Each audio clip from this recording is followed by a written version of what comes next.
everyone. Welcome to JAMB Tutorials Online School. My name is Mark Upon Collins. Today we're going to be looking at JAMB 2023 past questions. Down syndrome. A. Short neck. B. High muscle tone, and that's the answer. Every other option mentioned here is correct. You can see from this diagram that the girl has a short neck, she has a small stature, and slant eyes. So those are the symptoms, those are the features of somebody that has Down syndrome. They do not have high muscle tone. So take note of that.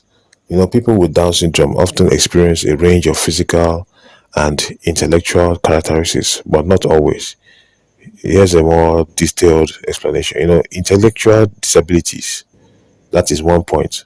Most individuals with Down syndrome have some level of intellectual disability ranging from mild to very, very severe. Cognitive abilities can vary widely, with some individuals having stronger verbal skills and others having stronger visual spatial skills. Physical characteristics. People with Down syndrome often have distinct physical features such as flat face, small head, short neck, protruding tongue, upward slanting eyes. However, not all individuals with Down syndrome exhibit all of these characteristics. You know, the alternate form of a gene is A. Alternate type, B. Dominant character, C. Recessive character, and D. Allele. The answer is allele, because alleles are very, very, very important. It involves genes. They could be slightly different, but they are attributed to a particular character. So you just think of alleles like different flavors of ice cream. For instance, a gene is like a specific ice cream flavor, like chocolate or strawberry. Alleles are like different variations of that flavor, like chocolate, milk chocolate, dark chocolate, or white chocolate. Different alleles. Strawberry, sweet strawberry, sour strawberry, or strawberry cheesecake. So I'm just using this as an illustration.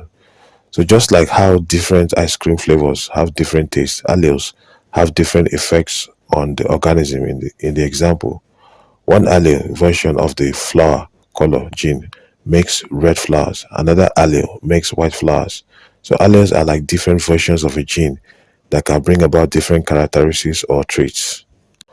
The question states, which organs are part of the alimentary canal in the human digestive system? Is it A. Salivary glands, tongue, and pharynx? Is it B. Large intestine, appendix, and rectum? Is it C. Stomach, liver, and gallbladder? Is it D. Esophagus, pancreas, and small intestine? And the answer to that question is D.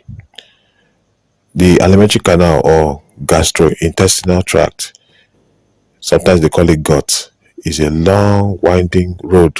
It's like a long winding road, you understand, that food takes through your body. It starts at the mouth and ends at the anus. Here are the main stops along the way. So number one, the mouth, food enters here. Two, esophagus, which is like a muscular tube. Food travels down to the stomach. And then three, stomach, food is mixed with digestive juices. And four, pancreas, special glands produce digestive enzymes to help break down food. Then five, small intestine, which is the longest part. And here we also have duodenum. Enzymes from the pancreas help digest food. They have jejunum, nutrients are absorbed into the bloodstream, and then we have ileum, remaining nutrients are absorbed. That's the basic journey of food through your digestive system. You can see that from the diagram. So that's that.